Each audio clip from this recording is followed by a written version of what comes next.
Hello everyone, you're watching Biology Vedant and I'm Aman Sharma, and today we're going to continue with a new chapter, How do organisms reproduce? So class 10th के biology में second chapter is How do organisms reproduce? Organisms तो सबको पता है क्या होता है, but reproduction, the main term which we'll be dealing with in the chapter is reproduction.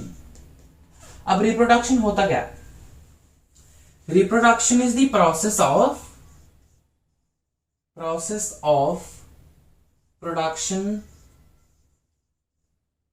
of progeny. मतलब कि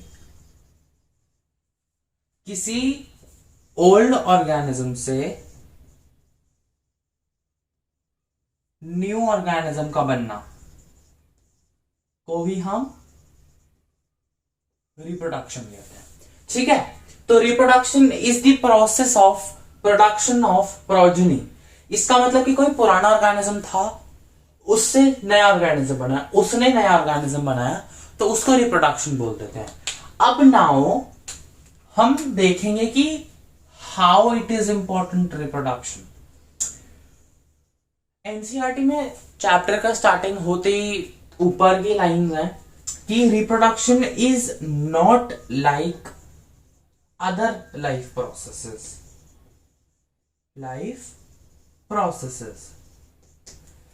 इस स्टेटमेंट का मतलब यह है कि reproduction is not essential for the survival of that organism. इसका मतलब कि सी बिकॉज रिप्रोडक्शन से प्रोजेनी प्रोड्यूस हो रहा है, ये वाला ओल्ड ऑर्गेनिज्म का कुछ अगर हम वैसे देखें तो फायदा नहीं हुआ है. ये और अदर लाइफ प्रोसेस हमने पढ़े, डाइजेशन, रेस्पिरेशन, इन सब से क्या होता है कि अगर ये रुक जाए ऑर्गेनिज्म में तो ये मर जाएगा. तो बाकी के life processes are the main ones. तो रिप्रोडक्शन क्यों हो रहा है? रिप्रोडक्शन करने के दो मतलब होते हैं. सबसे पहला होता है कि continuity of species. Continuity of species. इस लाइन का ये मतलब है कि फॉर एग्जाम्पल मेरे पास एक स्पीशीज है, दैट इज कोई डियर का स्पीशीज है, ठीक है, and they stop reproducing.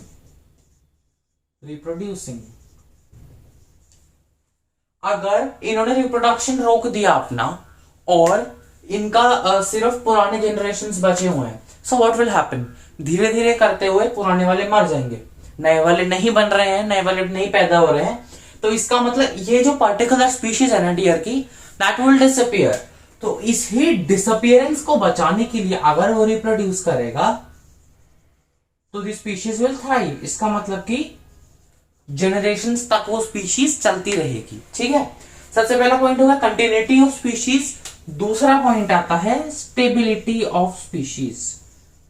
Stability of species. Now what do we mean by stability? Stability समझने के लिए ना हमें ये देखना पड़ेगा कि reproduction how does it start at its very cellular level. अब रिप्रोडक्शन भी ऐसा प्रोसेस है because cell is the unit of life, तो वही यूनिट से ही reproduction as well starts. Alright, तो अगर मैं बोलूं कि एट वेरी सेल्यूलर लेवल, मतलब कि ऐसे ऑर्गेनिजम्स जो कि यूनिसेल्यूलर हैं, उनके लिए reproduction is equal to cell division. Of course, see अगर उनका बॉडी ही एक सिंगल सेल से बना हुआ है तो उनके लिए वही सेल डिवाइड कर गया तो नए सेल बन गए, that is reproduction for them. मैं एग्जांपल लेके बताता हूं. फॉर एग्जांपल ये सेल है मेरे पास, ठीक है, सेल है, सेल के अंदर न्यूक्लियस है. ये मैं अब न्यूक्लियस को एनलार्ज करता हूं. न्यूक्लियस में से मैंने निकाला क्रोमोसोम. न्यूक्लियस के अंदर क्रोमोसोम्स प्रेजेंट होते हैं, राइट. इस क्रोमोसोम से मेरे को मिलेगा डीएनए.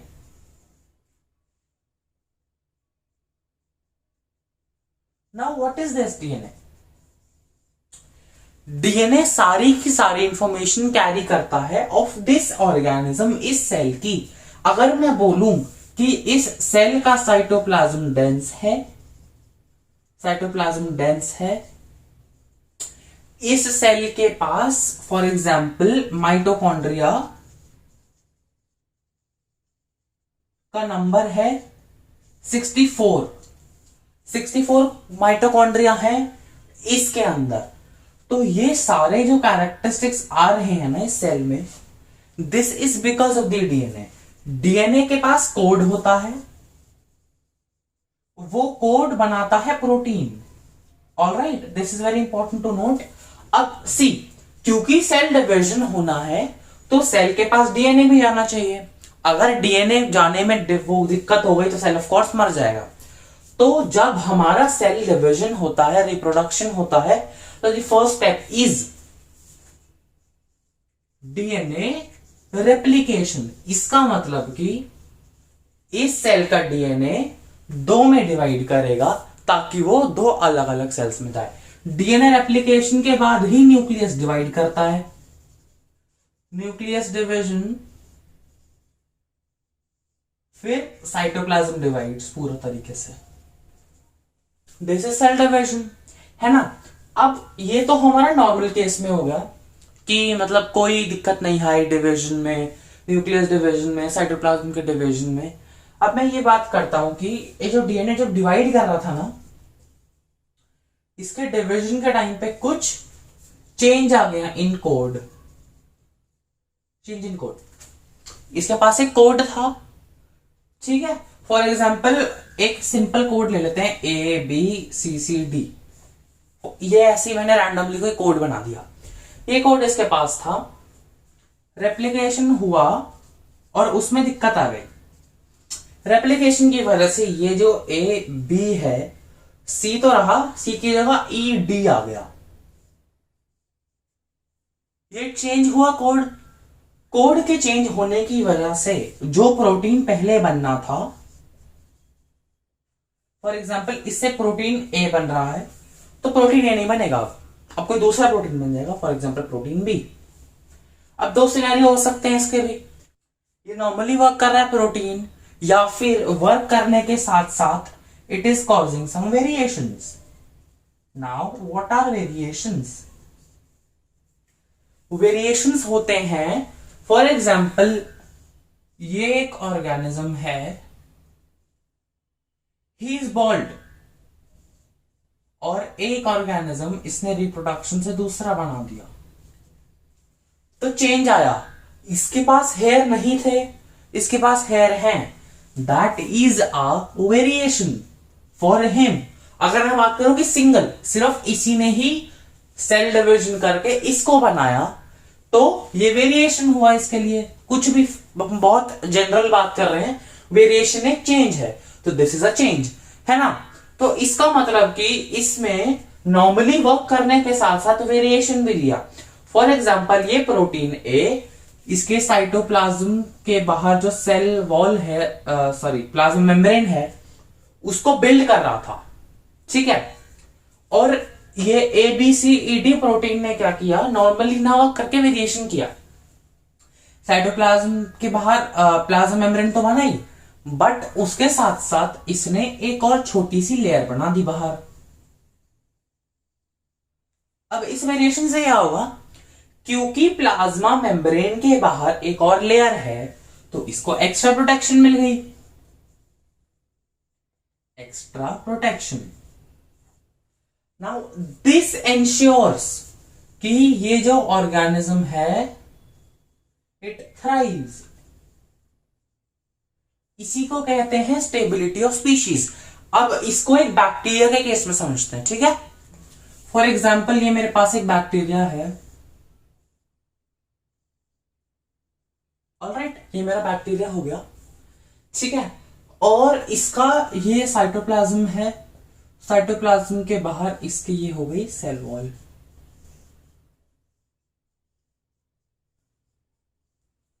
ऑलराइट, इसमें हुआ सेल डिवीजन। सेल डिवीजन हुआ है तो ऑफ कोर्स इसके अंदर डीएनए रेप्लिकेशन हुआ होगा। नाउ डीएनए रेप्लिकेशन के अंदर कोड में चेंज आया, उसकी वजह से वेरिएशन फॉर्म हुआ। दैट वेरिएशन फॉर्म, बैक्टीरिया की ये जो सेल वॉल है, पहले it could tolerate 35 degree Celsius maximum. 35 degree Celsius maximum temperature जो उसको झेल सकती है सेल वॉल, वो पहले 35 डिग्री सेल्सियस थी।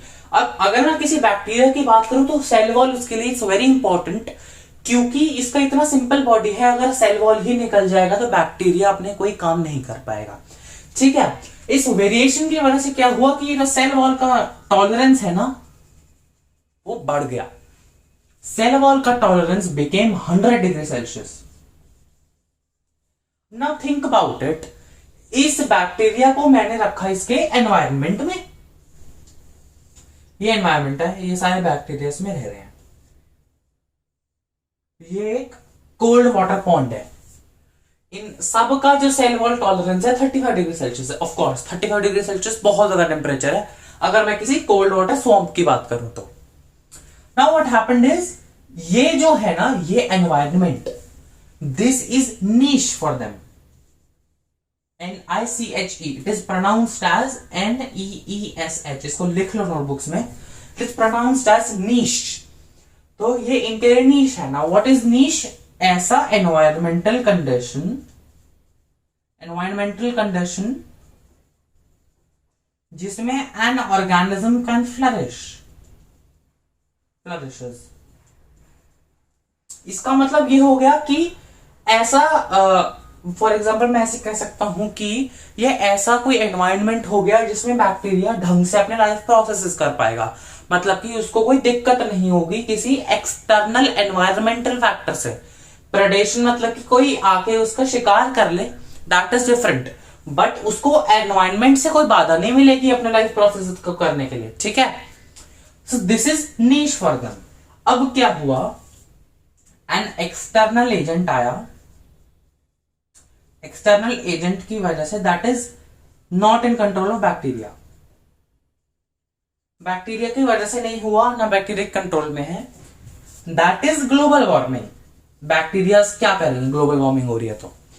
उसकी वजह से क्या हुआ कि दिस कोल्ड वाटर हीटेड, इसके हीट अप होने की वजह से जहां इसका टेम्परेचर फॉर एग्जांपल मैं ले लेता हूं 30 डिग्री सेल्सियस था, वो 30 डिग्री सेल्सियस से ये हो गया 75 डिग्री सेल्सियस का वाटर। अब सिंस मेरा ये वाला बैक्टीरिया, ये है मेरा, ये बैक्टीरिया ये है, ये और ये वाला 100 वाला ये है मेरा बैक्टीरिया, कौन सर्वाइव करेगा? ऑफ कोर्स जिसको पास 100 डिग्री सेल्सियस वाला वेरिएशन आया था, तो जिसके पास वेरिएशन था।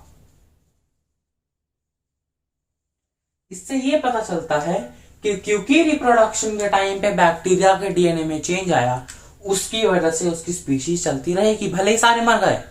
अब ये जो वेरिएशन है ना, अब ये variation would be carried down, तो अब अगर ये बैक्टीरिया दोबारा डिवाइड करेगा ना, तो इसके जितने भी डिविजन होंगे उन सब इसके बच्चों के पास 100 डिग्री सेल्सियस वाली ही वॉल जाएगी, 35 डिग्री सेल्सियस वाली वॉल नहीं जाएगी।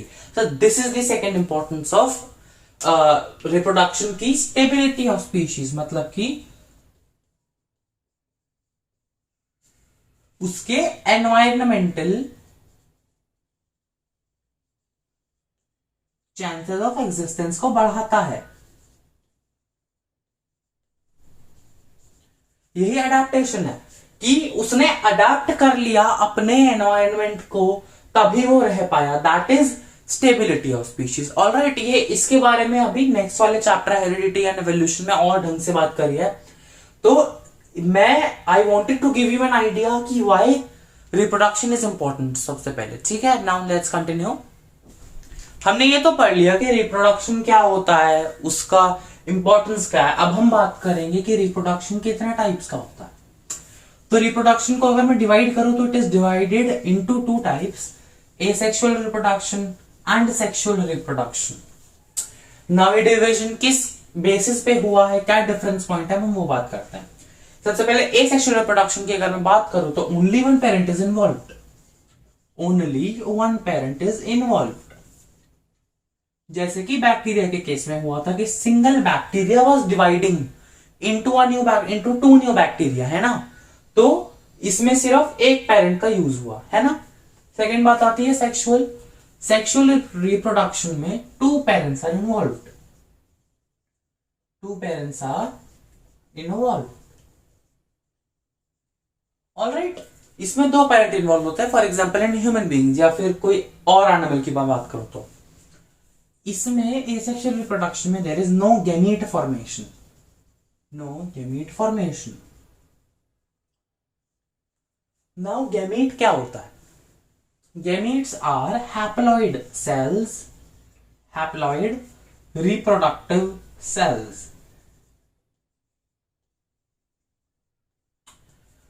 Some of you might know haploid क्या होता है, some of you might not। Haploid is a condition जिसमें जो क्रोमोसोम है, क्रोमोसोम का सिंगल पेयर प्रेजेंट होता है, सिंगल पेयर। फॉर एग्जाम्पल अगर मैं बात करूं तो ह्यूमन बीइंग्स में 23 का पेयर क्रोमोसोम प्रेजेंट होता है। तो मतलब क्रोमोसोम नंबर 1 है, क्रोमोसोम नंबर 2 है, ये दोनों पेयर में होते हैं। तो एक ह्यूमन में 1 का भी एक पेयर होगा और 2 का भी एक पेयर होगा। दो क्रोमोसोम प्रेजेंट है, एक क्रोमोसोम के दो पेयर प्रेजेंट है। इस कंडीशन को हम कहते हैं डिप्लॉइड, क्योंकि इसमें सिंगल नहीं डबल पेयर है। हैप्लॉइड कंडीशन क्या होती है?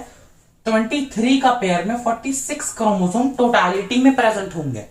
पर अगर मैं हैप्लॉइड कंडीशन की बात करूं तो हैप्लॉइड में सिर्फ 23 क्रोमोसोम विल बी प्रेजेंट। इसका मतलब कि क्रोमोसोम नंबर 1 से लेकर 23 क्रोमोसोम तक एक का सिर्फ एक ही क्रोमोसोम प्रेजेंट होगा। ऑलराइट, ये होता है हैप्लॉइड और डिप्लॉइड कंडीशन। तो इसमें कोई गैमीट नहीं बनता। सी द रीजन वाई इसमें गैमीट नहीं बनता, क्योंकि जो मैक्सिमम ऑर्गेनिजम्स एसेक्सुअली रिप्रोड्यूस करते हैं उनका खुद का कंडीशन इज हैप्लॉइड, whereas जो सेक्सुअली रिप्रोड्यूस करते हैं वो डिप्लॉइड होते हैं। अब हैप्लॉइड और डिप्लॉइड ये क्यों होते हैं? क्योंकि एसेक्सुअल में लो एनर्जी रिक्वायरमेंट होती है। जनरली जो लोअर ऑर्गेनिजम्स हैं, लोअर ऑर्गेनिजम्स मतलब कि बैक्टीरिया हो गया, प्रोटिस्ट हो गया,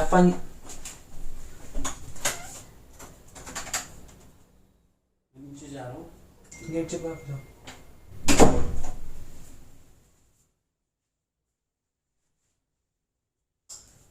एसेक्सुअल रिप्रोडक्शन लोअर ऑर्गेनिजम्स में होता है जिनका body structure is very primitive, और सेक्सुअल रिप्रोडक्शन होता है ऐसे ऑर्गेनिजम्स में जिनका कॉम्प्लेक्स बॉडी है, complex body, for example plants and animals.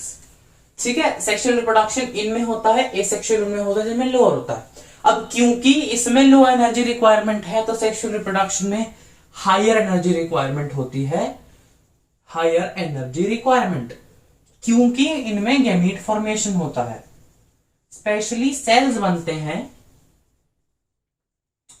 Sales बनते हैं फॉर रिप्रोडक्शन। अगर ह्यूमन बीइंग्स की बात करूं तो मैं मेल्स और फीमेल्स के लिए अलग अलग गैमीट बनता है। मेल का गैमीट होता है स्पर्म, फीमेल गैमीट इज ओवा और एग। स्पर्म फ्यूज करता है ओवा के साथ, जाइगोट बनाता है, वही डिवाइड करता है इनटू डिफरेंट बॉडी ऑर्गन्स या body tissue, body cells.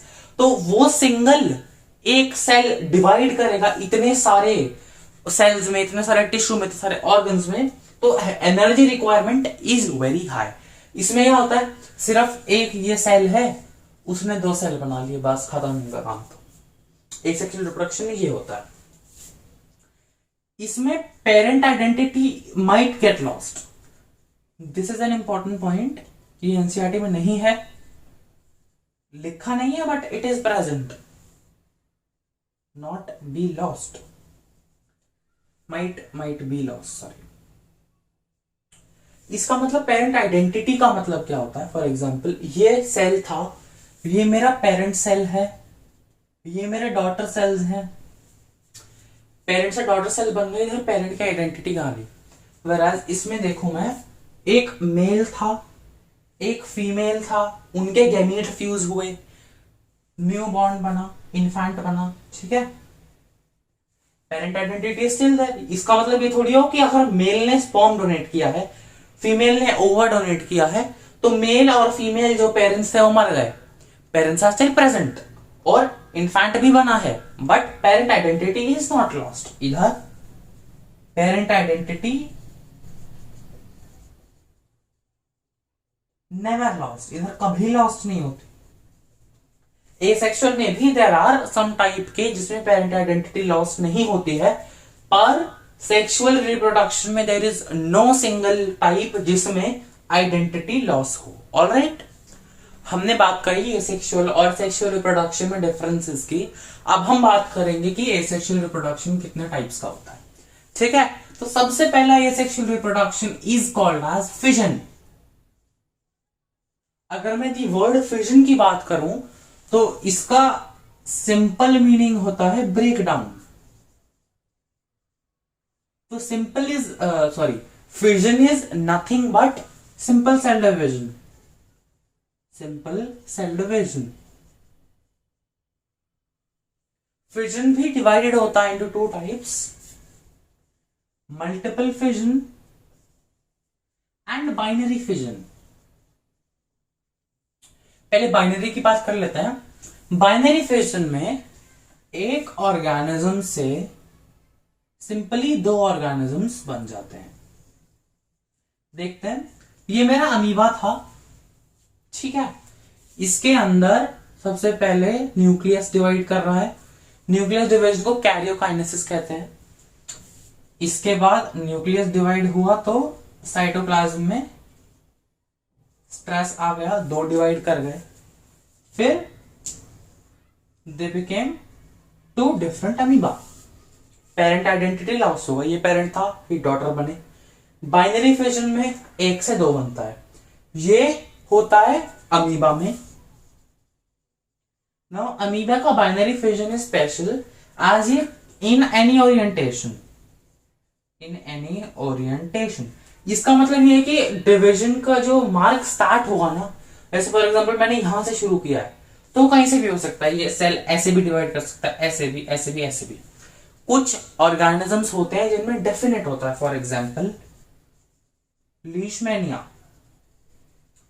It's a microbe, protest होता है विच इज रिस्पॉन्सिबल फॉर काला अजहर, इट्स अ डिजीज काला अजहर।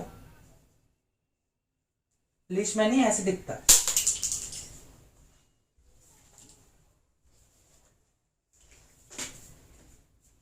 लीशमैनिया ऐसे दिखता है, ऐसे एलोंगेटेड सा बॉडी होता है और उसके पास ये विप लाइक स्ट्रक्चर होता है, फ्लैजेला। फ्लैजेला होता है मूवमेंट के लिए, ठीक है। तो लीशमैनिया में ना डेफिनेट ओरिएंटेशन में डिवीजन होता है, इसका मतलब कि जो डिवीजन है ना वो ऐसे जाएगा हमेशा, नीचे से ऊपर जाता है सेल डिवीजन, तो इसके ऐसे दो बन जाते हैं, ये एक इधर, इसका दो, ये एक इंटरमीडिएट स्टेज बन जाती है कि एक इधर है, एक इधर है, फिर ये और डिवाइड करके ये इधर हो गया, ये अलग और ये भी अलग, दो लीशमैनिया बन गए, ठीक है। तो ऐसे नीचे से ऊपर जाता है, ऐसे है ये, दो में ऐसे हो जाता है, ठीक है। लीशमैनिया का ये हो गया बाइनरी फिजन। बाइनरी फिजन का इतना था। मल्टीपल फिजन में क्या होता है कि सबसे पहले तो अंडर अनफेवरेबल कंडीशंस, मतलब कि फॉर एग्जांपल कोई सामने से स्ट्रेसर आ गया जिसकी वजह से दी ऑर्गेनिज्म कैन नॉट अभी सरवाइव नहीं कर सकता। इसका एग्जांपल इज प्लाज्मोडियम। प्लाज्मोडियम क्या होता है? अब प्लाज्मोडियम कॉजेस मलेरिया। हम जो बात कर रहे हैं वो मलेरिया कॉजिंग प्लाज्मोडियम है। Plasmodium is a group of organisms, but जो मलेरिया कॉज करता है हम सिर्फ उसकी बात कर रहे हैं। इसमें क्या होता है, फॉर एग्जांपल ये है प्लाज्मोडियम, अनफेवरेबल कंडीशन आया तो ये क्या करेगा, अपने सेल के बाहर सिस्ट फॉर्म कर लेगा और अपने सेल को यूज करेगा स्पोर बनाने में।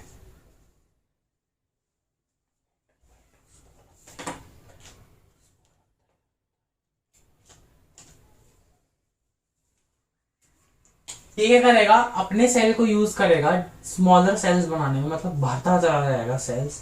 इंस्टेड ऑफ 2 डिविजन्स ये सेल्स भरता चला जाएगा, और ये जो बाहर की लेयर है इसे सिस्ट कहते हैं। जब ये ओवरफ्लोट हो जाएगा तो सिस्ट खुल जाएगा और ये बाहर। Now these cells have the potential to give rise to a single plasmodium.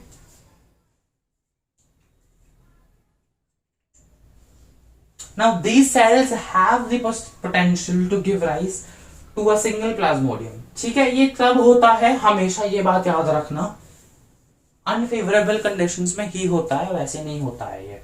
Multiple fission का बस इतना था। अब सेकेंड टाइप बात करते हैं। सेकेंड एसेक्सुअल रिप्रोडक्शन की मैं बात करूं तो दैट इज फ्रैगमेंटेशन। फ्रैगमेंटेशन, अगर मैं फ्रैगमेंटेशन वर्ड पे जाऊं तो फ्रैगमेंट का मतलब होता है स्मॉलर पीसेस, और टेशन का मतलब हुआ कि डिविजन इनटू स्मॉलर पीसेस। तो फ्रैगमेंटेशन में क्या होता है कि अगर मैं एग्जांपल से लूं तो fragmentation generally occurs in spirogyra. Spirogyra एक एल्गी होता है विच इज मल्टी सेल्यूलर। ठीक है, डाइवर्सिटी वाले चैप्टर में हमने पढ़ा था एल्गी इज थैलोफाइटा। क्योंकि स्पाइरोगायरा मल्टी सेल्यूलर है, तो अगर मैं सिंगल सेल का डिवीजन करने लगूं एक मल्टी सेल्यूलर ऑर्गेनिजम्स में, तो that would be very illiterate. तो स्पाइरोगायरा में क्या होता है कि अगर ये मेरा प्लांट बॉडी है, उसका स्पाइरोगायरा ऐसे ब्रांचेस में प्रेजेंट होता है, तो when it matures spirogyra would break into smaller pieces. 1 2 3, ये 3 स्मॉलर स्पाइरोगायरा बने। ये स्मॉलर स्पाइरोगायरा बड़े 3 स्पाइरोगायरा बना लेंगे। This is very simple. ये स्पाइरोगायरा था, मैच्योर हुआ, बड़ा हुआ, उसने अपने अंदर डिवीजन कर लिए, ये इधर 3 फ्रैगमेंट में बना, ये फ्रैगमेंट्स बन गए बड़े, इसीलिए ही इसको फ्रैगमेंटेशन बोलते हैं। ठीक है, now the third type of asexual reproduction, regeneration. Regeneration is very similar to fragmentation yet very different from it. Regeneration planaria में होता है। Planaria is a worm, flat worm कहते हैं। फ्लैट वर्म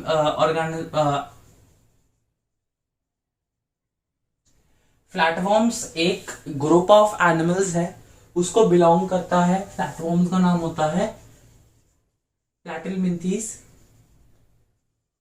इसको बोलते हैं। प्लैटी वर्ड का meaning ही flat होता है। तो प्लेनेरिया में होता है ये। प्लेनेरिया वर्म ऐसा दिखता है,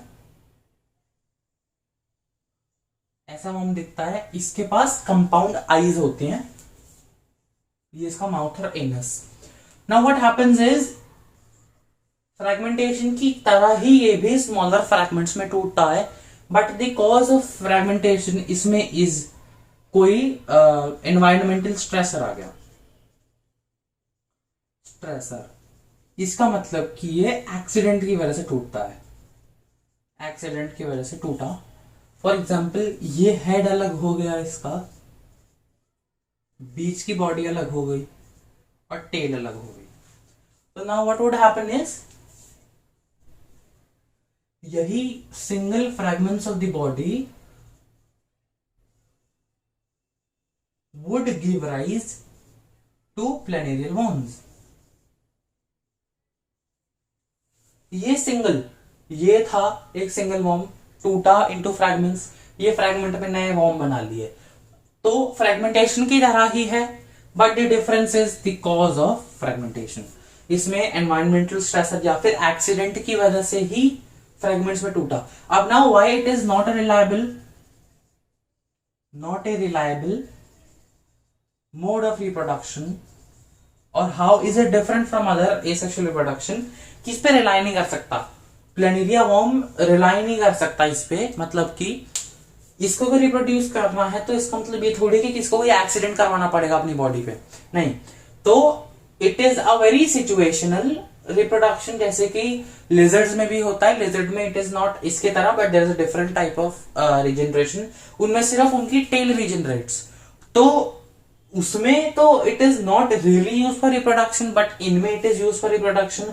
इनमें भी it is not very reliable, क्योंकि अगर एक्सीडेंट पे ही ये रिलाई करेगा तो इट इज पॉसिबल कि मर ही जाए, है ना।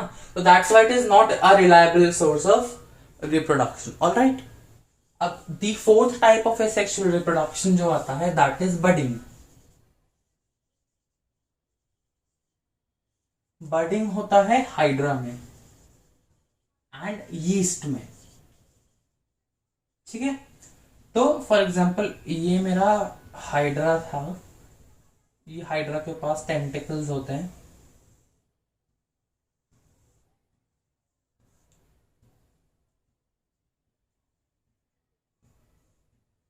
सी। अब ये उसका मेन बॉडी था, ये मेन बॉडी ऑफ हाइड्रा है, and this is called as a bud. What is a bud? Bud is an outgrowth, outgrowth from the main body, main body. अब जैसे जैसे ये हाइड्रा मैच्योर करेगा ना, दिस बड ऑल्सो मैच्योर्स, तो मतलब धीरे धीरे ये बड़ा होता जाएगा बड भी। हाइड्रा के साथ ये बड भी बनेगा बड़ा, and there would be a time जब ये जो मेन बॉडी है ये अलग हो गया एंड वो बड भी अलग हो गया। Alright, this is budding. Budding is quite simple. अब बडिंग का there is one important point कि पेरेंट आइडेंटिटी लॉस नहीं होती, parent identity not lost. Fusion में, रीजनरेशन में, फ्रैगमेंटेशन में पेरेंट आइडेंटिटी लॉस हो गई थी, बट बडिंग में जो है वो पेरेंट आइडेंटिटी लूज नहीं होती, ठीक है। बडिंग का इतना ही था। The fifth type of asexual reproduction is called as vegetative propagation. Propagation. Now vegetative propagation plants में होता है, generally plants में होता है, ठीक है। Now what are the vegetative parts? Vegetative parts का मतलब होता है जो vegetative propagation है ना, it is done by the vegetative parts of the plant. Vegetative parts of the plant. Vegetative parts होते हैं other than sex organs, other than sex organs. इसका मतलब यह है कि प्लांट में जो सेक्स ऑर्गन्स होते हैं that is flower. Flower is the main sex organ of a plant. तो उसके अलावा जितने भी पार्ट्स हैं those are called as vegetative parts. इसमें आ सकता है स्टेम, रूट, लीफ, ठीक है। तो ये सब आर दी वेजिटेटिव पार्ट, ये रिप्रोड्यूस करते हैं इनटू न्यू ऑर्गेनिज्म। इसको हम वेजिटेटिव प्रोपगेशन बोल देते हैं। तो अब लीफ का ये an example is important to mention here, bryophyllum. Bryophyllum एक तरीके की लीफ होती है, उसमें क्या होता है, ये जैसे मेरी लीफ है तो इसके मार्जिन पे लीफलेट्स उगने शुरू हो जाते हैं, ठीक है। ये उसकी बॉडी होती है और उसके नीचे से ये रूट होना भी शुरू हो जाते हैं। तो अगर मैं इन सिंगल लीफलेट्स को लेकर अपने सॉइल में गाड़ दूं ना, these leaflets can form new Bryophyllum का पूरा प्लांट। तो यही वेजिटेटिव प्रोपगेशन होता है, ठीक है। वेजिटेटिव प्रोपगेशन ये तो नेचुरल वाला है। तुम्हारे सिलेबस के कोर्स की अगर मैं बात करूं तो सिर्फ नेचुरल वेजिटेटिव रिप्रोडक्शन प्रोपगेशन है। There are some artificial means as well, जैसे कि कटिंग हो गया, किसी प्लांट के पार्ट को कट करके मैंने डाल दिया, फॉर एग्जांपल मनी प्लांट में गा सकते हैं, those are artificial ones, but उनकी बात करेंगे नहीं। वेजिटेटिव प्रोपगेशन में देखा होता कैसे है। अब बात करते हैं what are the advantages, advantages of vegetative propagation. Advantages में सबसे पहला आता है कि जेनेटिकली सिमिलर। अब क्योंकि एसेक्सुअल रिप्रोडक्शन है तो वेरिएशन कम होते हैं एज कंपेयर टू सेक्सुअल वाले। अब ये भी जेनेटिकली सिमिलर ऑफस्प्रिंग का जो पॉइंट है दैट इज वेरी सिचुएशनल, कि अगर जो पेरेंट हेल्दी है तो genetically similar condition is good, but अगर पेरेंट ही पहले से इन्फेक्टेड है तो ये वाला situation turns out to be इसका डिसएडवांटेज है ना। दूसरी बात आती है कि वेजिटेटिव प्रोपोगेटेड जो प्लांट्स होते हैं दे कैन बेयर फ्रूट्स या फिर flowers earlier than the non propagates. इसका मतलब ये है कि अगर मैंने एक सेम प्लांट वेजिटेटिव प्रोपोगेशन से ग्रो किया, दूसरा सीड से ग्रो किया, तो जो सीड वाला होगा it takes time to form fruit और फ्लावर्स, बल्कि ये जो वेजिटेटिव प्रोपोगेशन से जो मैंने ग्रो किया है उस पे फ्रूट आएंगे और फ्लावर आएंगे, वो जल्दी आ जाएंगे। ठीक है। थर्ड पॉइंट आता है we can grow plants that have lost their capacity to produce seeds. अब there are some plants, for example jasmine, rose, also a banana. अब क्या होता है कि these plants ना कैन नॉट प्रोड्यूस सीड्स, तो अगर ये सीड्स प्रोड्यूस नहीं कर पाएंगे तो इनको हम दी ट्रेडिशनल ओल्ड मेथड से हम इसको ग्रो नहीं कर सकते। सीड प्रोड्यूस नहीं हुआ तो प्लांट भी ग्रो नहीं होगा। वेजिटेटिव की वजह से हम क्या कर सकते हैं, रोज के अगर मैं स्टिक को कट करके ग्राउंड में डालूं तो इट कैन ग्रो। तो इसका मतलब vegetative propagation is an advantage for ऐसे प्लांट्स जिनके पास सीड्स नहीं होते हैं। ऑलराइट, वेजिटेटिव प्रोपोगेशन का इतना ही था। The sixth type of asexual reproduction is called as tissue culture.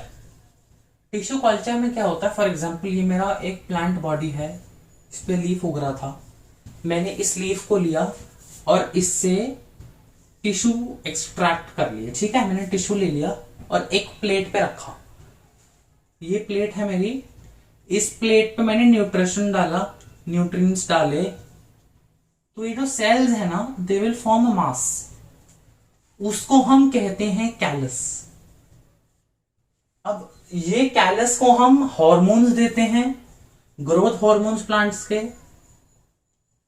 जो ग्रोथ इंड्यूस करते हैं, वो वाले हॉर्मोन्स दिए मैंने। तुम्हारे वाले आई थिंक सिलेबस में से कट कर दिया वाला चैप्टर, उसमें हम पढ़ाते हैं प्लांट्स हार्मोन का, लास्ट चैप्टर था।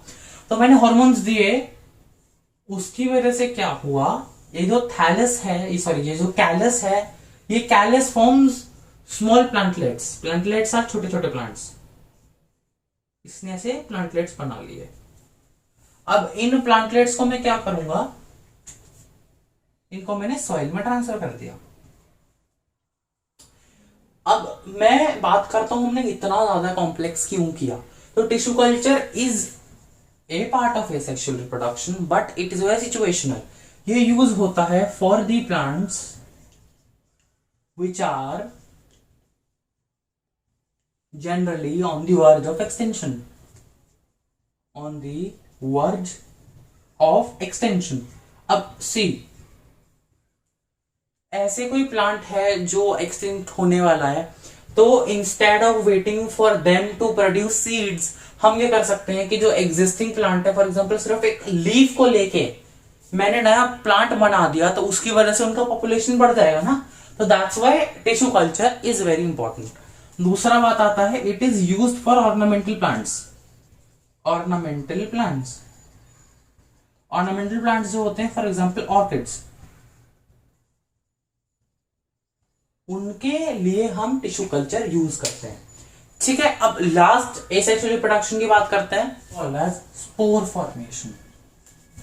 Spore formation, spore formation is done by certain fungi. Funguses करते हैं ये generally, for example rhizopus. Rhizopus is the bread mould, जो ब्रेड के ऊपर ग्रीन कलर के मोल्ड्स बन जाते हैं, वो राइजोपस की कॉलोनीज होते हैं। राइजोपस ऐसे दिखता है। ठीक है, दे रिजेंबल प्लांट्स। अगर हम वैसे देखें तो ये स्टेम की तरह लग रहा है, रूट्स की तरह लग रहा है। तो ये जो है ना, ये बेसमेंट है उनका, उसके अंदर they extend their root like structures, उसके ऊपर ये स्टॉक होती है, स्टॉक के ऊपर ये ब्लॉब होता है, इस ब्लॉब के अंदर ना स्पोर्स बन रहे होते हैं, ठीक है। स्पोर्स गैमीट्स की तरह होते हैं बट वेरी सिंपलर। तो अब क्या होता है, ये ब्लॉब में स्पोर बनते जाते हैं, बनते जाते हैं, बनते जाते हैं, फिर क्या होता है कि ये फट जाता है। तो ये जो ब्लॉब अगर फटता है ना, इसकी वजह से स्पोर बाहर निकल जाते हैं। फॉर एग्जांपल ये मेरा ब्रेड का वो ब्रेड का सरफेस था और इसका राइजोपस इधर था, तो इसके जो स्पोर है ना वो उड़ के पूरे ब्रेड में जा सकते हैं। तो इसीलिए इट इज एडवाइजेबल कि अगर कोई ब्रेड स्टेल हो जाए ना, स्टेल ब्रेड को नेवर कंज्यूम, स्टेल ब्रेड को नेवर कंज्यूम, कंज्यूम।